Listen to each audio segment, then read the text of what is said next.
এসো হাত বাড়াই। অসহায় শিশু ও বয়স্কদের প্রতি হাত বাড়ানোর প্রতিজ্ঞাবদ্ধ এসো হাত বাড়াই স্বেচ্ছাসেবী সংস্থা। গুটি গুটি পায়ে চলতে চলতে 2019 থেকে 2024 এসে পৌঁছেছে এই সংস্থা।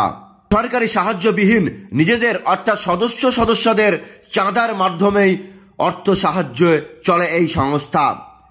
এই 6 বছরে এই সংস্থা বহু অসহায় শিশু ও বয়স্কদের প্রতি সহানুভূতিশীল হয়েছে।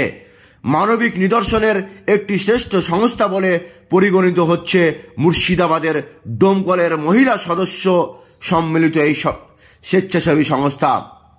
আজ এই সংস্থার পক্ষ থেকে নদিয়া জেলার করিমপুর 1 নম্বর ব্লকের নাটনান লালন ফকির বৃদ্ধাশ্রমে আশ্রিতদের প্রতি শীতবস্ত্র এবং মিষ্টান্ন দেওয়া হলো। সংস্থার পক্ষ থেকে সংবাদ মাধ্যমকে জানানো হয়েছে যে ভবিষ্যতে এই সংস্থা বৃহত্তর আকারে মানুষের পাশে দাঁড়াতে চায় এবং আজকের এই বৃদ্ধাশ্রমে আসতে পেরে তারা নিজেদেরকে ধন্য মনে করছেন। কল্যাণকর কাজে নারী শক্তির ভূমিকা অনস্বীকার্য। যুগে যুগে নারীরা তা প্রমাণ করেছে। সংবাদ মাধ্যমের পক্ষ থেকে নারীদের প্রতি রইল সংবর্ধনা। ক্যামেরায় আনারুল বিশ্বাসের সাথে বিশ্বজিৎ রায়ের রিপোর্ট, পলাশী নিউজ।